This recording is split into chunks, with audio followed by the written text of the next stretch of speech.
죄송합니다. 사과부터 하겠습니다. 저 집중 좀 해주세요. 저 누구랑 얘기해요, 선생님? 카메라 보고 얘기하세요. 아니 그 정도 프로페셔널 아니라고. 아주 집중 좀 해달라니까요. 여기서 지금 촬영 직전인데요. 2024년 이 프로젝트 재밌게 봐주셨으면 좋겠네요. 일단 실전, 이론편, 그 다음에 실전, 그 다음에 지난번처럼 뭔가 그 어떤 한계나 이런 것들에 대한 이야기들 를 좀 한번 찍어보고 싶습니다. 2024년 꿀팁 패스 재밌게 봐주세요. 코가 막혀가지고. 네, 드디어 시작했습니다. 여러분들께 이렇게 약속드렸던 꿀팁 패스의 미드스트롤링 스페셜 2024년 개정판 촬영이 시작됐어요. 저희가 벌써 그 영상을 찍은 지 6년이나 됐더라고요. 이게 이 기획을 준비를 하면서 영상을 돌려보니까 설명도 그렇게 부담지 않고, 그리고 지금 생각을 해보면 뭔가 그때랑은 생각이 좀 다른 것들도 많고, 그리고 이런 것들은 좀 번복을 해야겠다 싶은 것들이 많아서 개정판을 준비했습니다. 아니, 교과서도 개정판이 나오는 바닥에 낚시 트렌드가 얼마나 빠르게 변합니까? 6년 전과 지금, 6년 전과 지금은 정말 다른 게 많죠. 그때는 전기차도 그 대중한 데 있을 텐데 지금은 전기차도 숑숑 다니잖아요. 그래서 뭔가 낚시가 발전을 하고 장비가 발전을 하고, 그리고 제 생각도 변화가 생기면서 있었던 어떤 변화들에 대해서 그 중에서도 미드스트롤링이 한정해서 영상을 한번 촬영해 보도록 하겠습니다. 아마 한 최소 2부작이고요 3부작 정도까지 갈 예정인데, 영상을 이렇게 이번에 딱딱딱 3주 연속으로 나가는 게 아니고 몇 주 있다가 또 나가고 몇 주 있다가 또 나가고, 그에 대해서 어떤 다른 내용들도 이렇게 다 첨가를 해볼 예정이니까 재밌게 보셨으면 좋겠습니다. 그러면 시작해 보도록 할게요. 2024년 꿀팁 패스의 미드스트롤링 스페셜 2.0. 네, 그럼 본격적으로 시작해 보도록 하겠습니다. 미드스트롤링 스페셜 2024년 개정판 시작하기 앞서 여러분들께 먼저 죄송합니다. 사과부터 하겠습니다.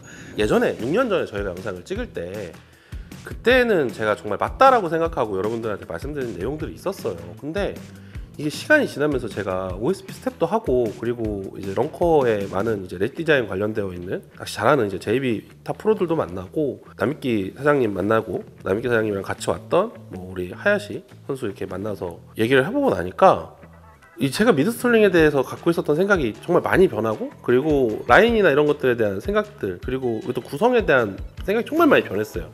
그래서 지난 편에는 이렇게 분명히 얘기했는데 이번 편에 왜 이렇게 얘기하지 싶은 게 정말 많으실 겁니다. 그러니까 죄송합니다.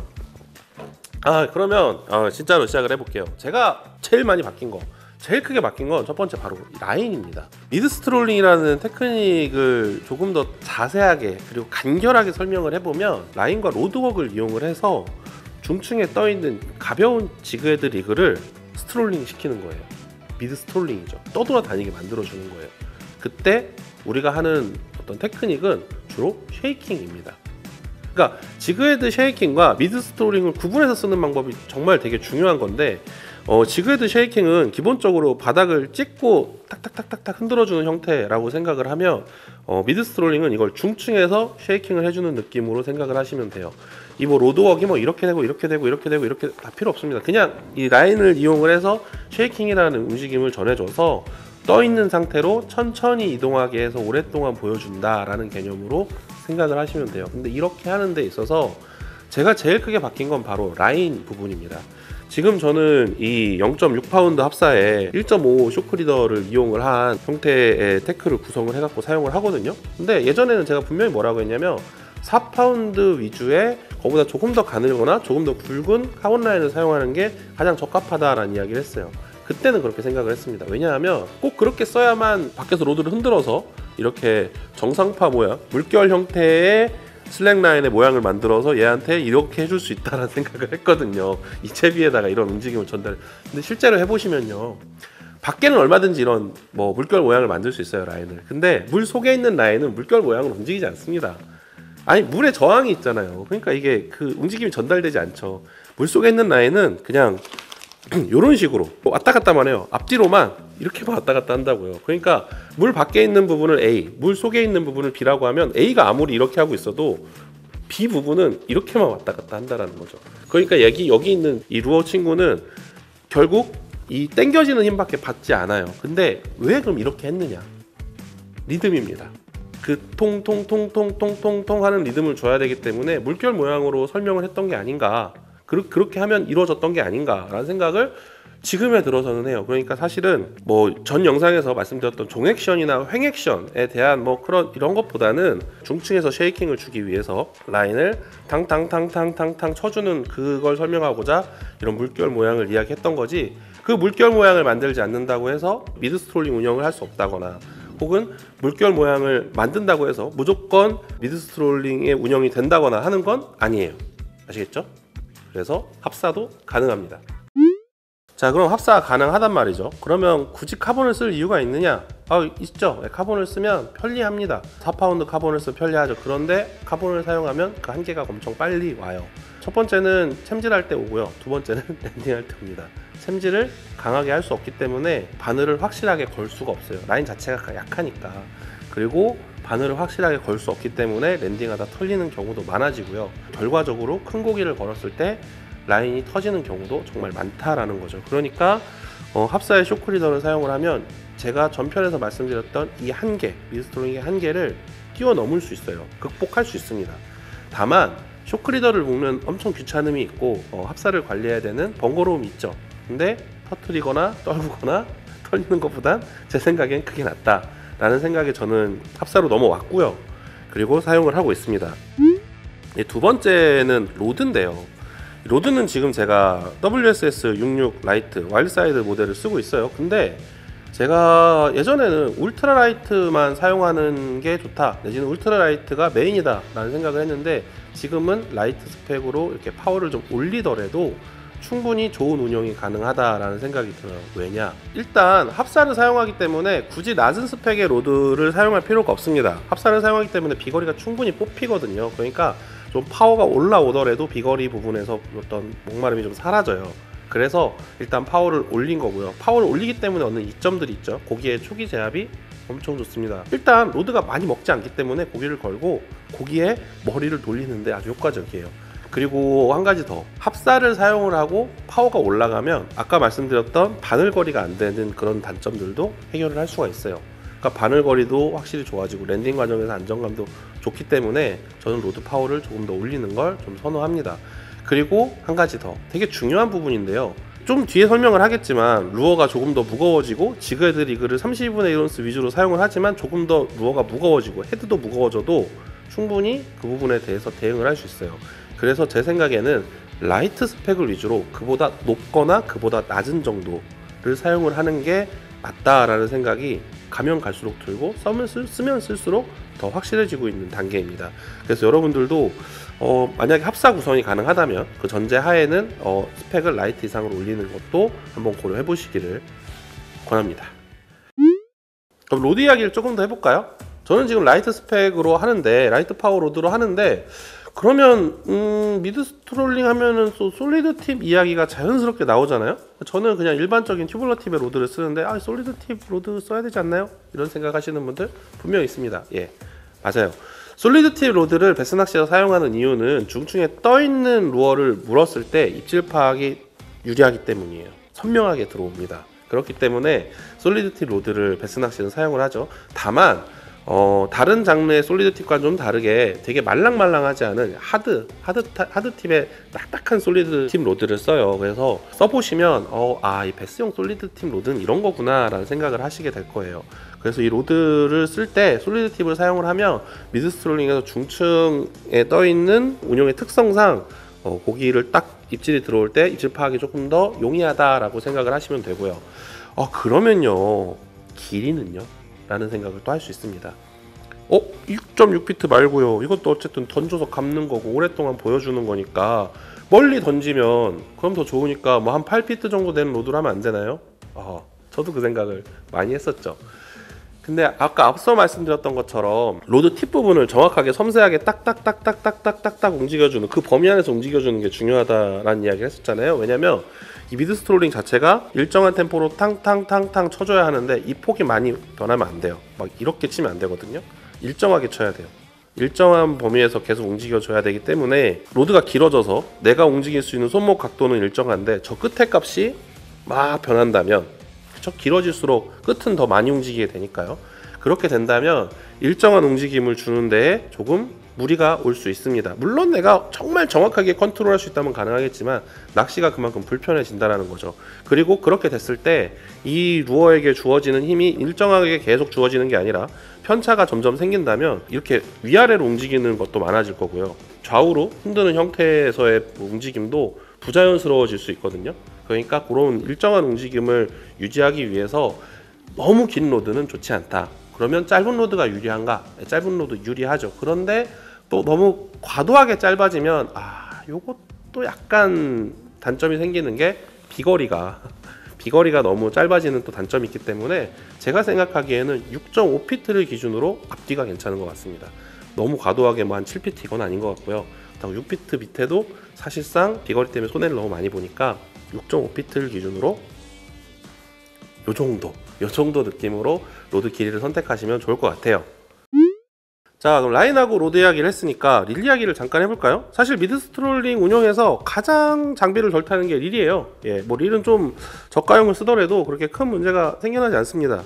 다만 이제 합사를 사용한다는 전제하에, 그렇죠, 합사를 쓰면 아무래도 드랙 반응이 조금 늦어도 합사가 인장 강도를 받쳐주기 때문에 어느 정도 커버할 수 있다라는 생각이 들어요. 진짜 사실 합사를 사용하면 정말 많은 게 변해지죠. 그렇게 되니까. 그래서 제가 시작하자마자 사과를 드렸던 겁니다. 어쨌든, 그리고 제일 중요한 거는 사실 무게라고 생각을 하는데요. 이 무게가 정말 큰 영향을 줘요. 왜냐하면 미드스트롤링 운영 자체가 중층에 루어가 떠 있는 상태고 슬랙 라인을 치고 있으면서 빨려 있는 라인의 모양을 보거나 혹은 내 손에 전해지는 아주 작은 무게의 감각의 변화를 갖고 고기가 물었다라는 걸 인지하는 경우가 더 많거든요. 뭐 우리가 사용하는 프리리그나 다른 뭐 저크베이시나 이런 것처럼 쭉 끌고 가거나 툭툭 이런 입질이 없어요. 그냥 뭐 물었다고 그냥 때리는, 흔히 이야기하는 좋은 단어는 아니지만 인정빵인 경우가 사실 되게 많습니다. 그러니까 물었다고 그냥 때리는 경우가 많기 때문에 적은 무게 변화를 섬세하게 느끼려면 가벼운 장비 구성이 효과적이기 때문에 가벼운 릴이 필요하다는 거죠. 이렇게 생각하시면 돼요. 제가 전에도 말씀드렸었는데 벽돌을 들고 그 위에다 10원짜리 하나를 놓는 거랑 A4 용지를 올려놓고 그 위에다 10원짜리를 놓는 거, 어떤 게 무게 변화가 더 확실하게 느껴질까요? 벽돌 위에 10원짜리보다는 A4 용지 위에 10원짜리겠죠. 그러니까 가벼운 세팅이 돼 있다면 내 손끝으로 전해지는 똑같은 무게 변화일 때 그 무게 변화가 작다면 더 섬세하게 느낄 수 있습니다. 그래서 이렇게 가벼운 스피닝 릴을 추천드리고요. 뭐 스프레 크기나 뭐 이런 것들은 개인의 취미형대로 하시면 될 것 같아요. 하지만 충분히 라인을 감을 수 있는 이런 가벼운 스피닝 릴을 추천을 드립니다. 그러면 이제 루어로 넘어가 볼까요? 제가 제일 많이 사용하는 건 이 피리 4인치입니다. 처음부터 미드스트롤링을 위해서 만들었어요. 왜 이렇게 만들었는지 좀 이따 설명해 드리도록 하고, 또 하나 많이 사용하는 건 HP 미노 OSP의 HP 미노 3.7인치입니다. 두 루어가 상당히 비슷한 면도 있고 이건 좀 다른 게 있는데, 일단 다른 것부터 설명을 해드리면 HP 미노는 이렇게 놓아도 이렇게 잡아도 이 꼬리가 휘어지지 않을 만큼 좀 뻣뻣한 형태예요. 피리는 이렇게 놓으면 꼬리가 많이 떨어지죠. 기본적으로 제가 말씀드리기를 라이트 지그헤드 리그를 중층에서 쉐이킹 시켜서 루어가 돌아다니게 만든다 라고 말씀드렸잖아요. 이렇게 뻣뻣한 루어는 조금 더 자연스러운 움직임이 가능합니다. 그리고 꼬리가 이렇게 많이 휘어지는 피리는 조금 더 화려한 형태의 움직임이 가능하죠. 그렇다 보니까 프레셔가 조금 있는 공간에서는 이렇게 자연스러운 움직임, 사실 중층에 떠돌아다니는 작은 베이트 피쉬를 연출한 건데 그 작은 베이트 피쉬가 꼬리가 막 이렇게 된 경우가 없잖아요. 그러니까 조금 더 자연스러운 움직임이 가능한 이런 걸 쓰고요. 그리고 만약에 사람 손을 많이 타지 않은 곳이라면 베스의 호기심이나 어떤 그런 베스가 봤을 때 조금 더 뭐지 하고 따라올 수 있도록 이렇게 좀 화려한 꼬리 액션을 피리에는 연출을 해두었죠. 그래서 그런 상태로 구분했어요. 공통점은 뭐냐? 앞에서 봤을 때 이 두 개의 웜은 최적을 최대화하기 위해서 이렇게 사각형으로 모서리 부분이 각져 있죠. 이 친구도 마찬가지고 이 친구도 마찬가지예요. 각져 있어서 두 가지 효과가 있는데, 기본적으로 최적이 커져서, 그러니까 부피 안에 꽉 차게 돼서 볼륨감을 넘어서지 않는 범위 안에서 자중이 늘어납니다. 그래서 둘 다 캐스팅이 엄청 잘 되죠. 기본적으로 고비중 재질을 갖고 있기도 하지만 이런 식으로 중량을 늘렸기 때문에 캐스팅이 잘 되는 장점을 갖고 있습니다. 그리고 물을 미는 힘이라는 걸 만들어서, 물을 미는 힘 되게 중요한 요소예요. 왜냐면 작은 웜들을 이용을 한 낚시는 기본적으로 어필력이 부족하다라는 단점이 있는데 물을 미는 힘을 이용을 해서 베스의 측선을 자극하는 거죠. 그러면 베스가 이 존재를 알아채고 가까이 올 수 있겠죠. 그래서 베스에게 나의 존재를 알리기 위해서 둘 다 평평한 옆면과 그리고 옆으로 이렇게 움직임이 생겼을 때 물을 미는 힘을 만들 수 있다라는 겁니다. 그래서 이 두 가지 루어를 잘 사용을 하는데요. 그러면 이런 의문을 가질 수 있어요. 저렇게 단면이 이렇게 각져 있고 이렇게 직사각형으로 길어야 효과적일까? 아니죠. 단면이 원형인 루어도 미드스톨링에서 장점을 갖습니다. 그건 뭐냐면 우리가 흔히 이제 롤링 액션이라고 일본식으로 표현을 하는데 루어를 이렇게 바늘에 이렇게 리깅을 해가지고 미드스톨링 운영을 하면 물속에 넣고 이렇게 탁탁탁탁탁 쳐보면 이 루어가 이런 식으로 앞에서 봤을 때 이런 식으로 이렇게 움직이는 모양이 생겨요. 그럴 때 웜의 단면이 이렇게 동그랗다면 사실은 물의 저항이 더 적어서 사실 라인을 통해서 루어한테 주는 힘이 그렇게 크지 않잖아요. 아주 작은 힘을 이용을 해서 섬세하게 움직임을 주는 건데 원형에 가깝다면 이렇게 돌 때 저항이 없기 때문에 거의 이렇게 돌겠죠. 그래서 루어가 많이 돌게 할 수 있어요. 이해되시죠? 하지만 직사각형으로 되어 있는 웜들은 이렇게 롤링이 날 때 물의 저항이 생기기 때문에 이 롤링의 폭이 동그란 웜들은 거의 90도까지도 제껴지거든요. 이 상태에서는 3시까지도 거의 3시 가까이 제껴지고 거의 9시까지 넘어오는데 그 정도는 아니고 한 2시까지 갔다가 한 10시까지 정도 밖에 돌지 않는다는 단점도 있죠. 근데 여기서 우리가 정확하게 알아야 되는 건 한 가지가 있습니다. 그렇게 화려하게 도는 턴을 가질 것인가 아니면 물을 미는 힘으로 어필을 할 것인가 하는 선택의 요소고요. 그리고 정확하게 인지해야 되는 거, 미드 스트롤링에서의 미드와 스트롤링이지 롤링이라는 건 이 테크닉 안에 없습니다. 원래 이해되시죠? 미드 스트롤링이라는 단어에 롤링이라는 단어가 들어갔다고 해서 롤링에 이렇게 집착하시면 안 돼요. 물론 이렇게 롤 하긴 합니다. 이렇게 롤 하긴 하는데 그 부분에 대해서는 정확하게 이해를 하셔야 돼요. 그래서 어쨌든 동그란 단면을 갖고 있는 원은 이 롤이 많이 나기 때문에 화려하게 보일 수 있다라는 장점이 있고, 단면이 사각형의 형태를 갖고 있는 경우에는 물을 미는 형태가 어필을 좀 더 줄 수 있다. 다만 롤은 그렇게 화려하게 나지 않는다라는 생각을 하셔야 됩니다. 그리고 한 가지 더, 이 롤이 어떻게 나느냐에 대한 고민을 되게 많이 했었어요. 예전에는 사실 제가 예전에 말씀드리기는 단면이 사각형이면 이렇게 돼서 위에서 잡고 이런 식으로 흔든다라고 제가 말을 되게 많이 했었거든요. 그래서 이 지그헤드 라인을 위로 해갖고 바늘을 이렇게 끼지 말고 이렇게 껴라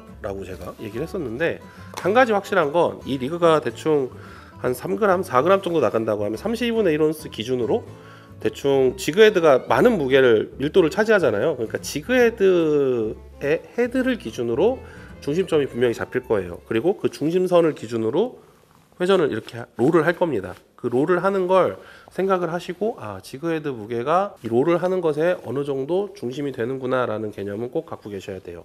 그래서 물을 미는 힘을 선택할 것인가 화려함을 선택할 것인가는 여러분들의 선택입니다. 여러분, 우리 루어 구성에 대해서 이야기를 한번 더 해볼까요? 제가 조금 더 하고 싶은 이야기가 있는데, 제가 지금까지는 이렇게 가벼운 라이트 지그헤드 리그를 이용을 해서 중층에서 이렇게 스트롤링하는 형태로 운영을 하면 미드 스트롤링입니다, 일종의 쉐이킹을 하는 겁니다, 이렇게 얘기를 했는데, 여기서 큰 게 한 가지 변합니다. 그게 뭐냐면 라이트 지그헤드 리그예요. 지그헤드가 조금 더 무거워져도 사실은 가능합니다. 32분의 1온스를 제일 많이들 사용하시는 걸로 알고 있어요. 근데 이게 한 8분의 1온스까지 올라가도 가능해지더라고요. 16분의 1온스, 한 2배 정도는 연습을 통해서도 충분히 가능하고요. 라인과 로드의 파워 이런 것들까지 전부 다 밸런스를 맞춰준다면 한 8분의 1온스 정도도 가능합니다. 물론 거기에는 루어도 좀 변화가 생겨야 돼요. 이렇게 중층에 떠 있을 수 있도록 루어가 좀 커질 필요가 있습니다. 이렇게 4인치 정도가 아니라 한 5인치 정도까지도 충분히 가능하고요. 더 큰 루어로도 충분히 제 생각엔 가능할 거라는 생각이 들어요. 저는 뭐 5인치 좀 넘는 걸로도 해봤고, 그래서 5인치에 8분의 1온스 정도를 사용을 하게 되면 라인도 좀 굵고 로드 파워도 조금 더 올라갈 수 있죠. 이렇게 되면 어떤 것들이 가능해지냐, 기본적으로는 한계 수심을 극복하기가 되게 편해집니다. 제가 이전에는 일반적으로는 3m 정도를 한계 수심으로 본다, 연습을 하면 5m도 칠 수 있다, 이런 얘기를 했었거든요. 근데 루어가 확실히 무거워지니까 좀 깊은 수심에서 운영이 되게 편해져요. 그래서 5m 정도는 뭐 안정적으로 구사할 수 있고 그보다 좀 더 깊은 수심도 가능해지더라 라는 게 제 결론이었고요. 그리고 그렇게 되면 자연스럽게 라인도 굵어지고 로드의 파워도 올라가기 때문에 라이트한 태클의 한계점이었던 고기가 잘 터지는 문제도 조금 더 해결할 수 있죠. 좀 더 파워풀한 낚시가 가능해진다 라는 장점도 있어요. 8분의 1온스 정도 무게까지도 루어와 라인의 세팅을 바꾸면 충분히 미드 스트롤링이 가능하다라고 생각을 하시면 좋을 것 같아요. 그런데 이렇게 되면 또 이런 질문이 자연스럽게 들어옵니다. 아니 그러면 굳이 스피닝 안 쓰고 베이트 가능하지 않나요? 네, 베이트 가능합니다. 예, 베이트로도 충분히 가능하죠. 예, 운용 자체는 가능해요. 근데 낚시의 스트레스가 엄청 커져요. 왜냐하면 기본적으로 슬랙이 있는 상태에서 라인을 감기 때문에 스풀의 라인이 고르게 빡빡하게 감기지 않아요. 그러니까 캐스팅하고 루어를 회수하는 과정에서 움직임을 주는 과정에서 라인이 빡빡하게 감기지 않습니다. 이게 몇 번 반복이 되면 자연스럽게 스풀 안에 라인이 잘 감겨져 있지 않기 때문에 다음 캐스팅에서 떼기 심하게 나죠.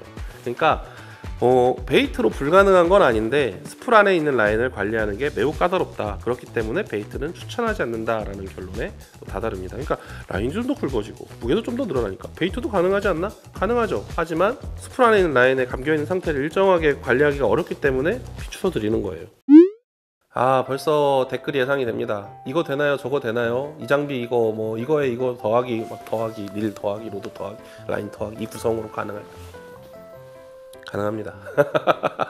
가능하고요. 초보자분들을 위해서 말씀드리면 로드를 라이트 파워 기준으로 라이트에서 울트라 라이트 사이에 있는 로드로 시작을 해보세요.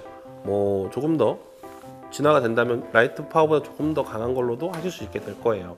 그리고 라인 4파운드 카본 라인으로 하면 안 되나요? 그럼? 이러면 질문 분명히 달릴 텐데요. 아닙니다. 4파운드 카본 라인 여전히 가능하죠. 근데 5파운드 카본 라인 가능할 거예요. 6파운드 카본 라인이 굵어져서 비거리도 줄고 불편함이 많으실 겁니다. 그럼 합사는 어떻게 써야 되나요? 저는 0.6호 합사에 1.5 쇼크리더, 뭐 쇼크리더 매듭법은 FG노트 쓰고 있어요. 그게 좋나요? 좋으니까 이렇게 쓰겠죠. 제가 생각하는 최선이에요. 더 굵은 합사는 가능합니다. 예, 그리고 뭐 더 다른 조합들도 충분히 좋을 수 있다고 생각을 해요. 그런데 제가 생각하기엔 0.6호 정도 합사에 1.5 정도가 워킹 낚시 포함을 해서 충분히 커버가 가능하다라는 생각이 듭니다. 스피닝 릴이요? 1000번 됩니다. 2000번 좋죠. 2500번 가능합니다. 하지만 3000번이 되면 좀 불편하실 거예요. 그냥 무거워지니까. 베이트 릴로 가능하냐고요? 베이트 릴 가능하죠. 베이트 태클로도 충분히 가능합니다. 그런데 풀 안에 라인이 촘촘하게 감기지 않기 때문에 운용하다 보면 슬랙 라인이 많이 생기는 잽이잖아요. 그러다 보면 점점 사용하다가 중간에 감당할 수 없는 백러시를 만나실 수도 있어요. 루어는 3.5인치에서 4인치 사이에 이런 가느다란 웜들을 사용을 하세요. 추천드리는 건 단면이 직사각형인 형태는 물을 미는 힘이 강하고 단면이 동그란 형태는 이 롤이 강하게 나온다 라는 생각을 하시고, 화려한 움직임이 필요하시다면 롤이 많이 나오는 단면이 동그란 형태, 그리고 내가 어필이 더 중요하다, 베스에게 좀 더 자연스러운 어필을 하겠다라는 생각이 들면 단면이 직사각형인 형태의 웜을 사용하시는 걸 추천드립니다. 그럼 또 뭐가 있을까요? 그건 실전편에서 보여드리겠습니다. 그거 모르겠어 진짜. 근데 이게 기본적으로 하이기어는요, 액션을 주면서 천천히 이제 최대한 오래 보여주는 게 목적이잖아요. 그러니까 하이기어가 걸고 나서 랜딩하거나 이럴 때나 혹은 하고 회수할 때는 좀 좋지만, 이렇게 오랫동안 일정 구간을 이렇게 긁어오면서 보여준다는 형태일 때는 불리하지 않을까요? 그래서 딱히 손이 한 번도 간 적이 없어요. 여러분, 제가 감기에 걸려서 지금 목소리가 별로입니다. 이해해 주십시오. 목소리만 별로예요.